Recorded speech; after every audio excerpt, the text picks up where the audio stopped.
servo, fala no irmão, na palavra, Senhor, e no meu coração.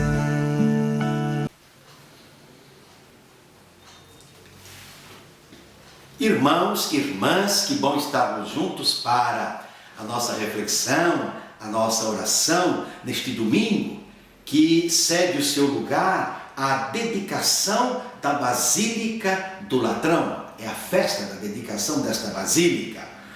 O evangelho proposto é o de João, no capítulo 2, versículos 13 a 22. Estava próxima a Páscoa dos judeus e Jesus subiu a Jerusalém. No templo, encontrou os vendedores de bois, ovelhas e pombas e os cambistas que estavam aí sentados. Fez então um chicote de cordas e expulsou todos do templo, junto com as ovelhas e os bois. Espalhou as moedas e derrubou as mesas dos cambistas. E disse aos que vendiam pombas: tirai isto daqui, não façais da casa de meu pai uma casa de comércio.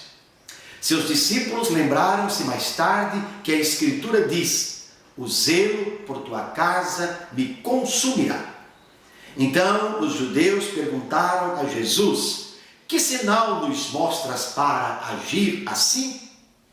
Ele respondeu: destruí este templo e em 3 dias eu o levantarei. Os judeus disseram: 46 anos foram precisos para a construção deste santuário, e tu o levantarás em 3 dias? Mas Jesus estava falando do templo do seu corpo. Quando Jesus ressuscitou, os discípulos lembraram-se do que ele tinha dito, acreditaram na Escritura e na palavra dele. Palavra da salvação, glória a vós, Senhor. Meus irmãos, minhas irmãs, dedicação da Basílica do Ladrão. Desde o século IV, o Palácio de Ladrão, de propriedade da família imperial, tornou-se habitação particular do Papa. A basílica adjacente, dedicada ao Divino Salvador, foi a primeira catedral do mundo. Aí se celebrava especialmente o batismo ou os batismos na noite da Páscoa. Mais tarde, dedicada também aos 2 grandes santos, João Batista e João Evangelista. Esta basílica, lá em Roma, foi por muito tempo considerada a Igreja Mãe de Roma. E nela se realizaram as sessões de 5 grandes concílios ecumênicos. A Igreja então quer preservar, a memória desta basílica. O evangelho proposto para esta festa nos remete ao contexto da festa da Páscoa, que enchia Jerusalém de peregrinos vindos de todas as partes. Era a principal festa dos judeus, a festa da Páscoa, pois lembrava a libertação da escravidão no Egito. O povo ia para a festa para celebrar a sua libertação. Com o passar do tempo, essa festa deixou de ser a festa do povo, festa da libertação, e se tornou, por parte das lideranças, uma festa, um momento de exploração do povo que para lá se encaminhava, já tão sofrido, já tão pobre. Jesus, indo à festa, e estando próxima à sua Páscoa, ficou indignado, pois o templo foi transformado num lugar de comércio, com vendedores de bois, ovelhas, pombas e os cambistas sentados. É interessante notar que os pobres, para se redimir, para fazer o seu sacrifício, compravam pombas, pois não podiam levar ou comprar um boi. para fazer a oferta, para fazer o sacrifício, como prescrevia a lei, e assim cumprirem os ritos e terem os seus pecados purificados. Indignado ao ver aquilo, Jesus o que é que fez? Um chicote de cordas e expulsa todos do templo. Na verdade, aquele tipo de celebração proporcionava enormes riquezas, sustentava a nobreza sacerdotal, o clero daquela época e os empregados do templo. E Jesus então vai tocar o ponto nevrálgico, o ponto central, que era o sistema econômico do templo, um sistema perverso, com o seu enorme afluxo de dinheiro procedente de todo o mundo conhecido. Era, na verdade, aquela situação uma fonte de exploração.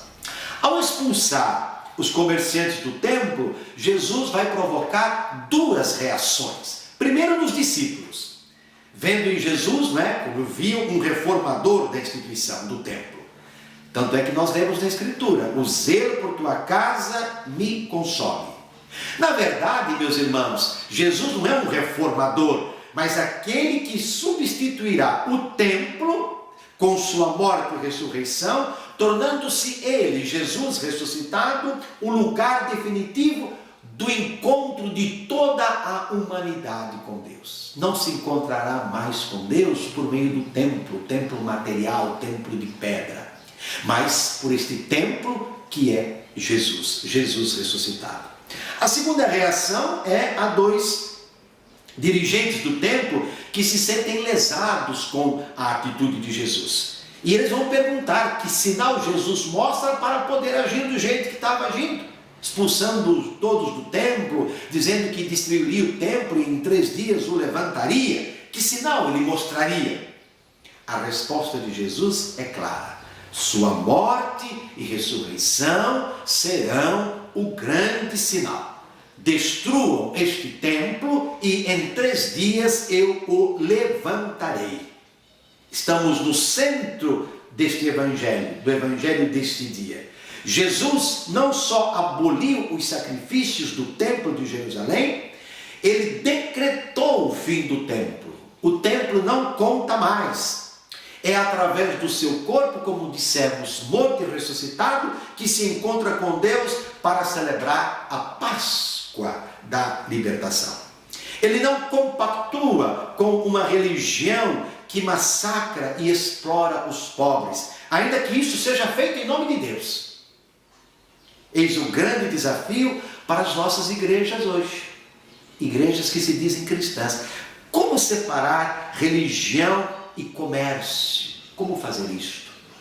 Muitas vezes o comércio é que acaba dominando, não é? E o verdadeiro sentido do templo, que é o encontro com Deus, acaba ficando em segundo plano. Sobre todos, dessa bênção de Deus Todo-Poderoso, Pai, Filho e Espírito Santo, permaneça para sempre. Amém. Fala, Senhor, preciso ouvir tua voz. Eis aqui o teu servo, fala no irmão, na palavra, Senhor, e no meu coração.